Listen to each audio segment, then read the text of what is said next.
is overtime here again at Old Favorite Friday. We are continuing the discussion on Yuengling's Lord Chesterfield Ale. Now, we've been recommended to do the lager, which is one of the most widely produced beers in the country, and we've never actually done that. That was a go-to beer for mine for a long, long time. But I saw the Lord Chesterfield Ale at the store, and I needed to pick something up for a party, and I needed something that was drinkable but still flavorful, and I hadn't had it in a while, and this is a beer that I used to drink a lot back in the day. Picked it up and I was just like, oh yeah, this is why I used to drink this beer so much. It's a really, really nice beer, really flavorful. It's got a nice hop profile, and it's a beer that I don't think a lot of people, I mean, listen, it's a mass-produced beer. I'm sure tons and tons of people know about it, but compared to the regular lager, I don't think it's nearly as well known. This beer has its roots in the 1800s for its early production, and it's pretty impressive. I think when I poured this for you, Ralph, or gave you a can, you were like, I don't think I've ever had this before. Mm-hmm. And then you were like, yeah, I can see this. So, tell me what you're thinking from, diving right in.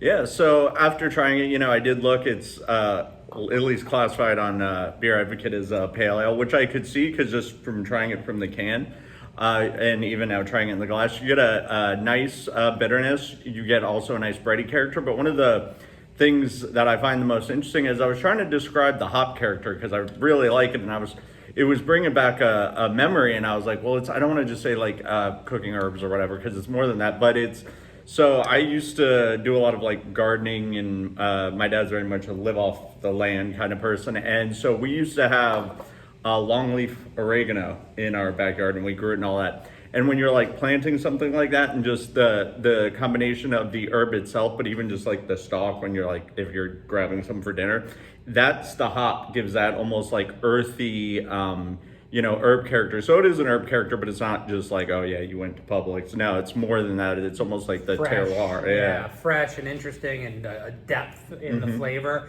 Yeah, I mean, there's a really nice hop presence here, and for like a macro style lager, this is a really, really nice hop bill, and a very old school one, right? With the herbaceousness and things of that nature. It's not like a West Coast IPA. It's not tropical in any way, shape, or form. This is a very old school style beer. It also has a nice, well-rounded malt bill. I mean, it has a little bit of malt sweetness there. This is an interesting and complex beer that I think gets overlooked. And I was looking at the ratings on some of the beer sites, and there's a huge dichotomy. You have people that obviously know beer by like other beers that they rate. You never know who's actually doing these ratings, but really talking about how much they enjoy this, and this is their go-to beer. And then you have other people saying this is terrible, and oh my god, this is the worst beer. How could anyone drink this? And it's wild to me, as someone who's been in the industry for 15 years and seems to believe, at least for myself, that I know beer pretty well, how much I enjoy this beer and how impressed I am with it. I'm forced to believe, I mean, obviously taste is subjective. Some people don't like it, I get it. But I'm also forced to believe that in some way, shape, or form, people are getting older versions of it, stuff that's sat on the shelves for a long time. I heard things like, it smells musty. I get none of that. I get a fresh, clean, well-hopped, well-rounded beer that I think is really, really drinkable and really, really accessible. Yeah, and I would definitely say I could see some of that, like you said, taste, number one, is very subjective, but I could also see it being like when you got into craft beer, because even like me drinking this, like with like your standard kind of fizzy yellow, Pilsners back in the day, this would have been like something I'd bring with my friends, like I've got the high-end classy beer, So to me, as we've said before, I could see people being upset because like, oh, it's beer flavored beer, so I know a lot of people just being, like you being in the craft brewing industry, where if it actually tastes like beer, they're almost like taken aback. They're like, oh, what is this? Yeah. But like, I think it's really nice. And one of the things that I think it adds to the flavor, even though it's more of the mouthfeel, but there's a body to this that kind of, even before I knew what it was, lent me to, like, I was trying this and I was like, well, it's bitter like a Pilsner, but it's got more body to it. And I really like that. That adds, I feel like, another layer of complexity where it's beer flavored beer, but it's got body. So it's just adds that little extra that makes you want to pick this over maybe something else macro that you could get a bunch of. I love the fact that you can take a beer like this with this well-rounded flavor profile, with this complexity, and you can introduce, I think, this to most beer drinkers, and I think they're going to go, yeah, I can drink this. This is good, but also is a little bit of a gateway beer in that way. The more it warms up a little bit, and this is a macro style ale. I mean, but drinks in some ways like a lager. I was going to say lager, but it's a macro style beer that you know, you expect to drink them really, really cold, right? That's what everyone, the cold beer after mowing the lawn. But as it warms up, I am getting more of the cereal malts. I'm getting a more complex nose from that malt bill to add in with the hops. And, you know, I'm really glad that I just discovered this again, because this is the beer that I used to drink all the time. And the fact that it just was wandering on the shelf, I was like, oh, I didn't even know this was in, you know, regular production for Yuengling. And now that I do, this could be another beer that comes back into a full rotation for me. And I'm glad you got a chance to give it a try.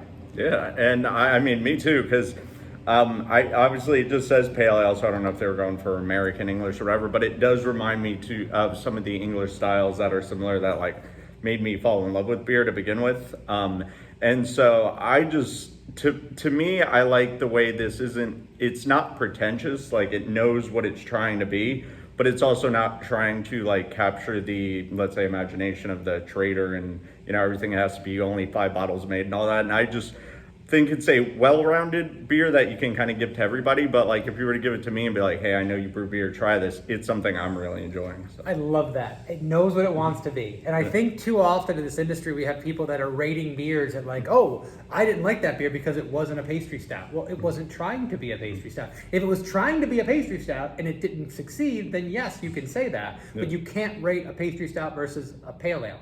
They're different animals. Exactly. One's trying to be one thing and the other was trying to be another. It's a great point, Ralph. And I agree completely. If you produce this beer, I would be like, damn, man, good job. You produce an incredible beer. So highly recommend it. Please go out, find yourself some Old Chesterfield, Lord Chesterfield, not Old Chesterfield, Lord Chesterfield from Yuengling. And if you're a beer fan and you really like this beer like we do, let us know. Let us know that you're on the Lord Chesterfield train, and let us know that you're enjoying these kinds of really clean, well-rounded, excellent beers that know exactly what they're trying to be.